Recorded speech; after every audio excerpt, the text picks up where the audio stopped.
Assalamualaikum warahmatullahi wabarakatuh. Selamat dan salam sejahtera untuk kita semua. Perkenalkan, kami dari kelompok 5 dan pada kesempatan kali ini kami akan memaparkan materi yang berjudul Firewall, Teknologi, dan Evaluasi Sistem Keamanan Komputer. Kenapa kami akan membahas ini? Karena materi ini sangat penting untuk dipahami di era digital sekarang, di mana ancaman keamanan terhadap sistem komputer semakin kompleks dan canggih. Pertama, kami akan membahas mengenai firewall.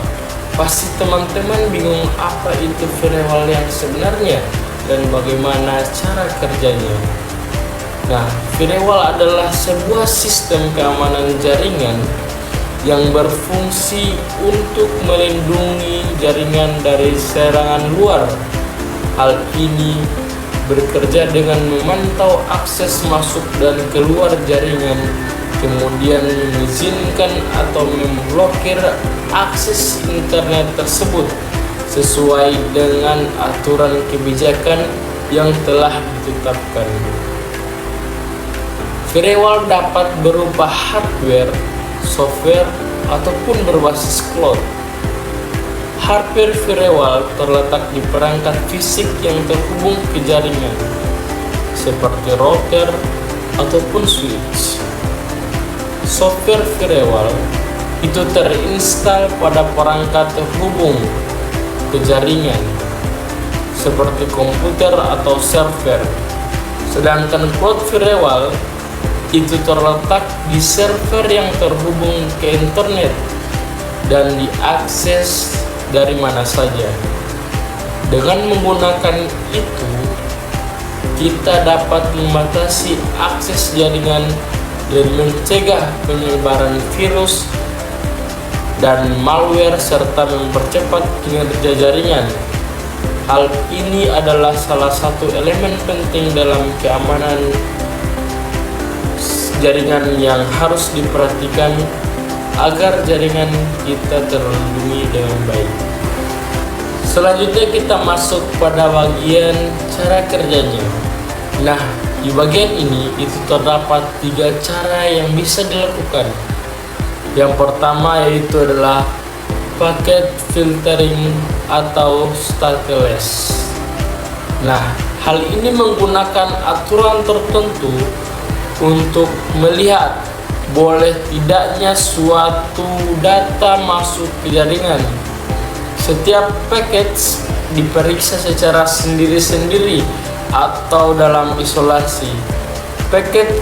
Jika package yang dikirimkan dalam grup, maka setiap package akan diperiksa secara satu persatu. Ketika sebuah package dianggap berbahaya, maka ia takkan diizinkan masuk. Sebaliknya, ketika package dianggap aman, maka dia akan diteruskan ke sistem yang diminta. Yang kedua adalah proxy service. Hal ini merupakan aplikasi yang bekerja sebagai penghubung antara sistem jaringan.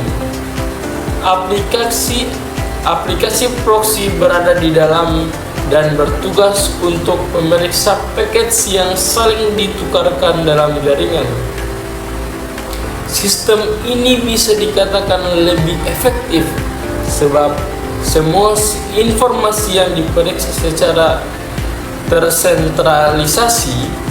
Cara kerja macam ini bisa dikatakan lebih canggih karena proxy service berusaha menciptakan hubungan antar jaringan yang mirip.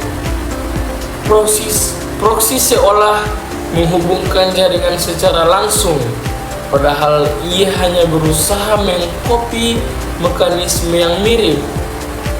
Yang ketiga adalah stateful encryption. Sistem ini menelusuri paket yang diterima dengan aktivitas sebelumnya. Paket yang diterima kemudian diperiksa dalam database package. Jika paket berkonotasi positif atau tidak menunjukkan risiko bahaya, maka ia akan diteruskan ke sistem yang meminta. Ketika hal ini selesai memeriksa package, ia kemudian akan merespon dengan salah satu dari 3 cara. Yang pertama adalah accept atau terima. Artinya firewall akan memperbolehkan trafik untuk melewati jaringan. Kemudian yang kedua adalah reject atau tolak. Ini berarti firewall menolak trafik untuk lewat dan membalasnya dengan tampilan unreachable error. Terakhir, drop atau lewati, di mana firewall menolak trafik tanpa mengirimkan pesan. Nah, itulah bagian yang saya jelaskan. Kemudian selanjutnya dilanjutkan dari kelompok saya. Berikut yaitu fungsi-fungsi dari firewall. Yang pertama yaitu memberikan perlindungan dari ancaman cyber. Firewall berfungsi sebagai pelindung utama dari berbagai ancaman cyber seperti serangan DDoS atau Distributed Denial of Service, serangan virus, worm, spyware, dan malware yang dapat mengganggu kestabilan serta keamanan jaringan. Firewall akan mengenali pola lalu lintas yang tidak biasa atau mencurigakan dan secara otomatis akan memblokir akses dari sumber yang berpotensi berbahaya tersebut. Contohnya, di sebuah perusahaan e-commerce mengalami upaya serangan DDoS yang bertujuan melumpuhkan server mereka. Nah, firewall mendeteksi lonjokan traffic yang tidak wajar dari ribuan IP address dan secara otomatis memblokir akses dari IP tersebut, sehingga layanan tetap berjalan normal dan pelanggan tetap bisa bertransaksi dengan baik. Yang kedua yaitu mencegah akses yang tidak sah. Firewall memfilter dan memblokir aktivitas mencurigakan dari pihak luar yang mencoba mengakses jaringan tanpa izin. Dengan aturan yang ketat, firewall hanya mengizinkan akses dari pengguna atau perangkat yang telah diotorisasi. Contohnya yaitu seorang hacker yang mencoba masuk ke dalam jaringan internal kantor menggunakan port yang tidak umum. Firewall yang sudah dikonfigurasi hanya mengizinkan port tertentu dan langsung akan memblokir upaya akses tersebut, sehingga data penting dalam perusahaan tetap aman dari pencurian. Yang ketiga, mengawasi trafik jaringan. Firewall memantau semua data yang keluar masuk jaringan secara real time. Setiap paket data diperiksa untuk memastikan membawa ancaman tersembunyi seperti virus dan malware. Contohnya, di sebuah universitas, firewall mengawasi lalu lintas data dari dan ke server kampus. Ketika ada file yang diunggah ke server email dengan ekstensi mencurigakan, firewall akan otomatis memblokir file tersebut dan mengirim peringatan kepada administrator jaringan. Nah, yang keempat yaitu mencegah kebocoran data. Firewall tidak hanya memeriksa data yang masuk, tetapi juga memeriksa data yang keluar dari jaringan. Ini untuk memastikan tidak ada data sensitif yang bocor keluar tanpa izin. Contohnya, seorang pegawai mencoba mengirimkan file rahasia perusahaan ke email pribadinya. Firewall mendeteksi adanya pengiriman file dengan pola tertentu keluar jaringan dan otomatis memblokir pengiriman tersebut, serta mencatat aktivitas tersebut di log untuk investigasi lebih lanjut. Yang kelima yaitu mengontrol akses internal. Firewall juga dapat mengatur hak akses dalam jaringan. Misalnya, hanya memperbolehkan akses ke sistem utama bagi pegawai tertentu saja. Contohnya di sebuah rumah sakit, hanya staf medis yang boleh mengakses database rekam medis pasien. Nah, firewall dikonfigurasi agar komputer di luar ruangan dokter dan perawat tidak bisa mengakses database tersebut, sehingga data pasien tetap terlindungi dari pegawai non-medis. Yang keenam yaitu mengatur penggunaan bandwidth. Firewall dapat membatasi penggunaan bandwidth untuk aplikasi atau layanan tertentu, sehingga penggunaan internet menjadi lebih efisien dan tidak disalahgunakan. Contohnya di kantor, firewall diatur untuk membatasi bandwidth untuk aplikasi streaming video dan download file besar. Sementara bandwidth untuk aplikasi bisnis seperti email dan sistem ERP diprioritaskan. Hasilnya, pekerjaan utama tidak terganggu oleh aktivitas yang kurang penting. Yang ketujuh yaitu mencatat aktivitas pengguna, yang login maupun monitoring. Firewall mencatat semua aktivitas yang terjadi di jaringan. Log ini berguna untuk menganalisis keamanan, audit, dan investigasi jika terjadi insiden. Contohnya ketika ada percobaan akses tidak sah ke server. Firewall mencatat waktu, alamat IP, dan jenis serangan. Data ini digunakan oleh tim IT untuk melakukan investigasi dan memperkuat sistem keamanan. Nah, yang terakhir, memblokir konten atau pesan yang tidak diinginkan. Firewall dapat dikonfigurasi untuk memblokir situs web, aplikasi, dan pesan tertentu yang dianggap tidak sesuai atau mengganggu.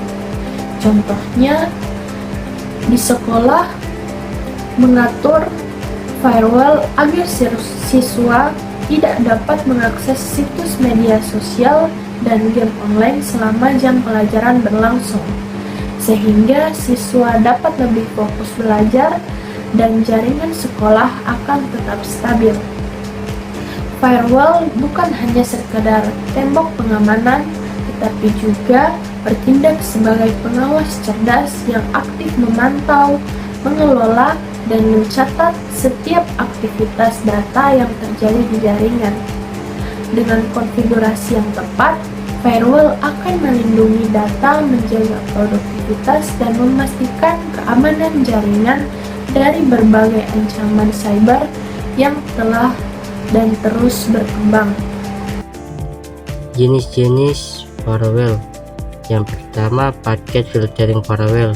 Cara kerjanya, firewall ini memeriksa setiap paket data secara individual dan menemukan apakah paket boleh masuk atau keluar berdasarkan aturan yang telah ditetapkan di access control list yang diperiksa, seperti IP sumber dan tujuan, port sumber dan tujuan, dan protokol atau TCP, UDP, ICMP, dan lain-lain. Fungsi utamanya menyaring trafik berdasarkan atribut dan dasar paket. Kelebihannya sangat cepat dan efisien karena tidak menyimpan status koneksi. Yang kedua, ringan digunakan di jaringan sederhana. Kekurangannya tidak dapat mengetahui konteks atau apakah paket bagian dari sisa. Yang kedua, rentan terhadap spoof dan serangan tingkat aplikasi.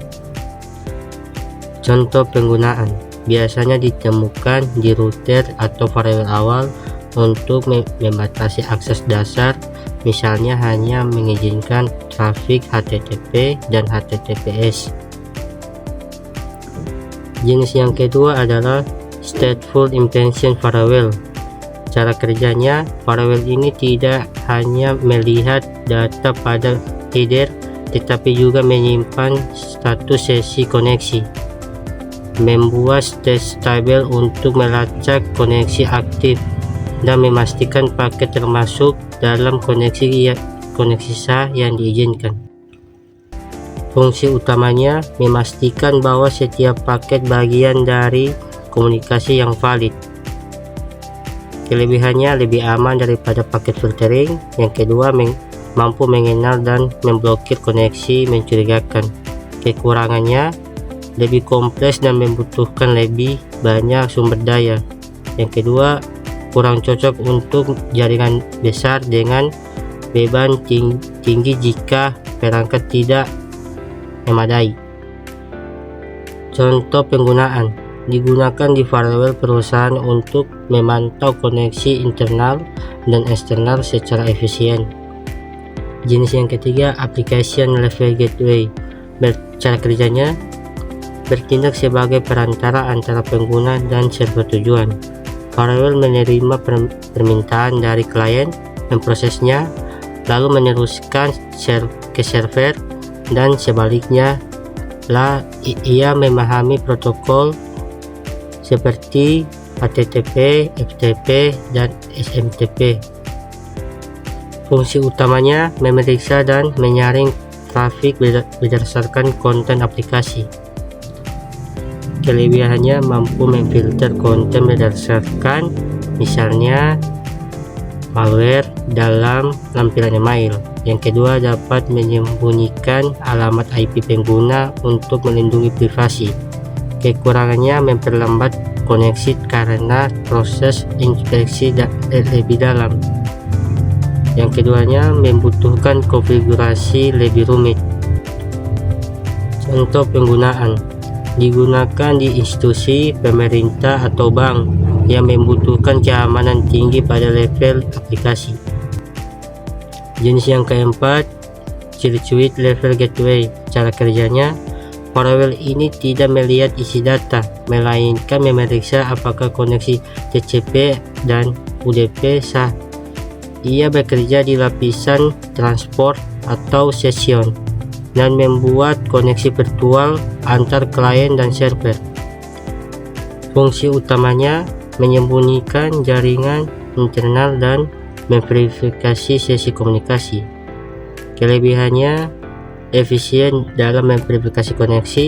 Yang kedua, sering digunakan sebagai bagian dari proxy firewall. Kekurangannya tidak memeriksa isi paket, jadi bisa melewatkan malware tersembunyi. Contoh penggunaannya, sebagai bagian dari firewall dua layer atau proxy circuit untuk melindungi jaringan tanpa memperlambat trafik secara gratis. Jenis yang kelima itu next generation firewall.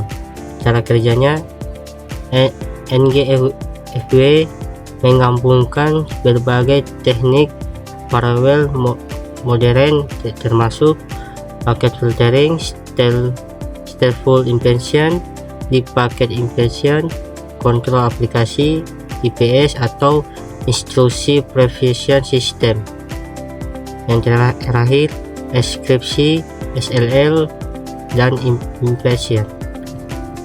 Fungsi utamanya melindungi dari ancaman modern seperti malware, botnet, eksploitasi celah keamanan, dan juga mengendalikan pengguna aplikasi atau Facebook, Skype, dan Torrent. Kelebihannya, perlindungan menyeluruh dari berbagai serangan canggih. Yang kedua, terintegrasi dengan sistem monitoring dan threat intelligence. Kekurangannya, biaya tinggi atau lisensi dan perangkat keras.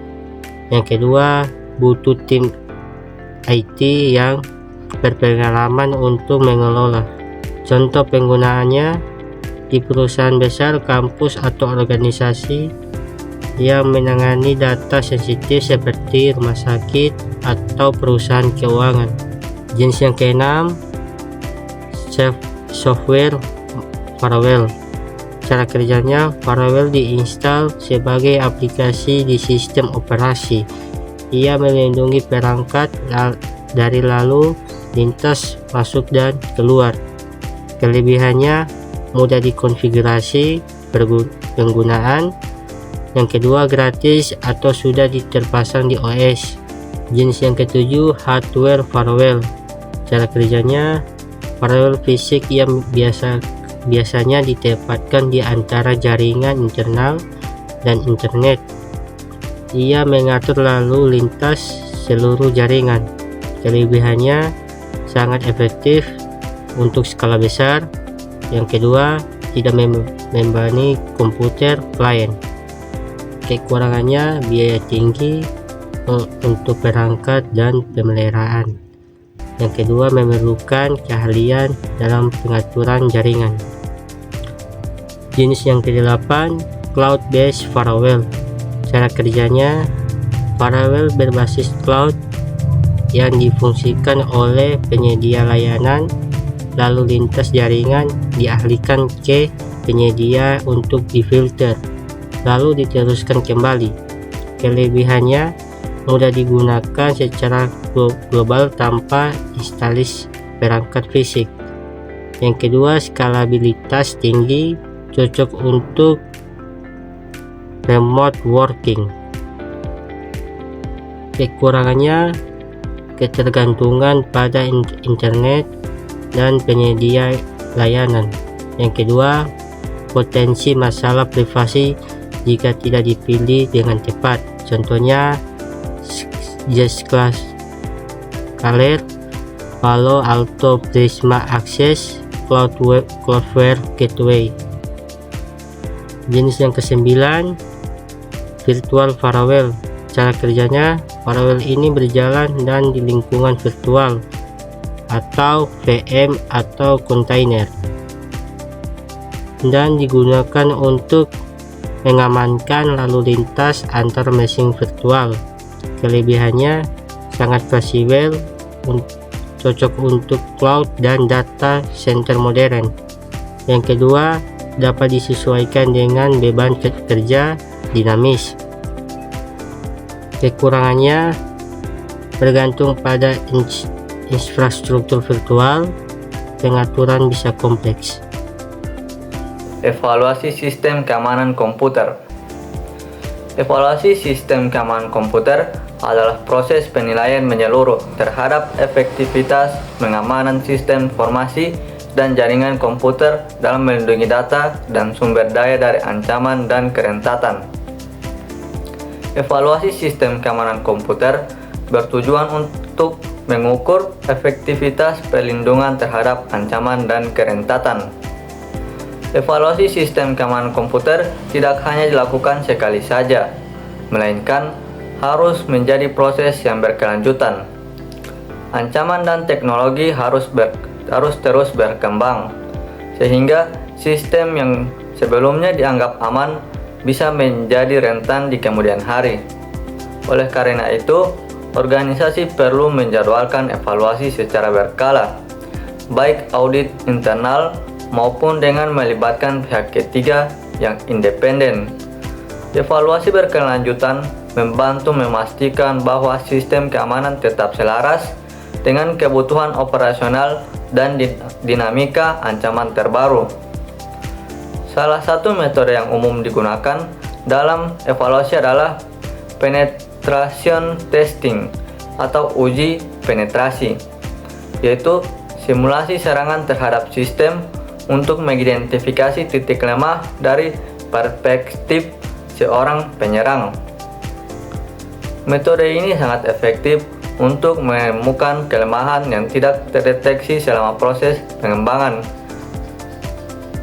Selain itu, teknik seperti vulnerability assessment dan risk assessment juga digunakan untuk memberikan gambaran menyeluruh terhadap profil resiko keamanan yang dimiliki oleh suatu organisasi. Peran manusia dalam sistem keamanan juga tidak boleh diabaikan. Evaluasi harus mencakup aspek kebijakan, prosedur, serta pelatihan dan kesadaran keamanan cyber bagi seluruh pengguna sistem. Banyak insiden pelanggaran keamanan terjadi karena kelalaian pengguna atau kurangnya pemahaman terhadap praktik keamanan yang baik. Oleh karena itu, membangun budaya yang kuat di lingkungan organisasi merupakan bagian penting dari hasil evaluasi. Hasil evaluasi keamanan harus dituangkan dalam laporan yang jelas dan dapat ditindaklanjuti. Laporan tersebut harus mencakup temuan utama, tingkat risiko dari setiap kerentanan, serta rekomendasi perbaikan yang konkret. Manajemen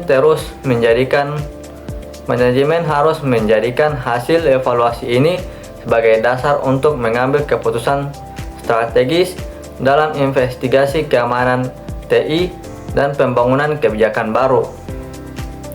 Akhirnya, keberhasilan evaluasi sistem keamanan tidak hanya diukur dari banyaknya masalah yang ditemukan, tetapi juga dari seberapa cepat dan efektif organisasi dalam menanggapi serta memperbaiki kelemahan tersebut.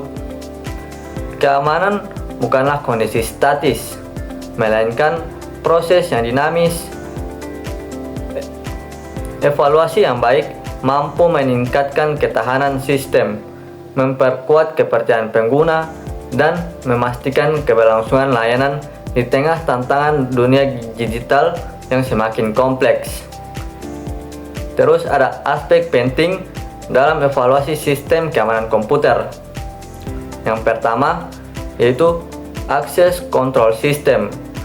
Akses kontrol sistem ini memastikan mekanisme pengendalian akses yang tepat, sehingga hanya pengguna berwenang yang dapat mengakses data dan sistem.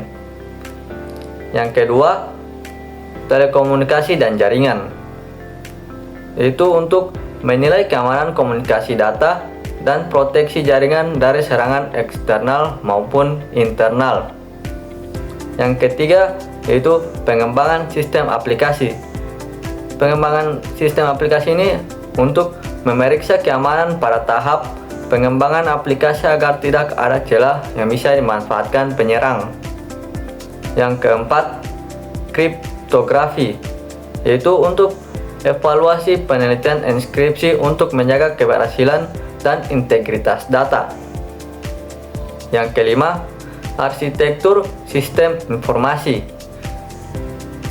yaitu untuk melihat desain dan tata letak sistem untuk mengurangi risiko keamanan, termasuk proteksi fisik pusat data. Yang keenam, manajemen risiko dan rencana kontinuitas bisnis, yaitu untuk memastikan adanya rencana mitigasi risiko, pemulihan bencana atau disaster recovery plan, dan kelangsungan operasional bisnis. Yang ketujuh yaitu kepatuhan hukum dan etika, yaitu untuk menilai kesesuaian dengan regulasi, kode etik, dan investigasi keamanan.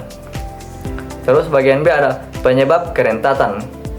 Penyebab kerentanan yaitu yang pertama ada lubang keamanan atau security hole akibat kesalahan desain, implementasi, konfigurasi, atau penggunaan sistem yang salah. Yang kedua ada penambahan perangkat keras atau lunak baru yang belum diuji keamanannya. Terus ada bagian C yaitu untuk tujuan evaluasi sistem keamanan. Yang pertama, mengidentifikasi dan menutup celah keamanan sebelum dimanfaatkan pihak tidak bertanggung jawab. Yang kedua, menjamin integritas, keberhasilan, dan ketersediaan data serta sistem. Yang ketiga, memastikan sistem mampu bertahan dan pulih dari gangguan atau serangan. Yang keempat, memenuhi persyaratan hukum dan standar keamanan yang berlaku.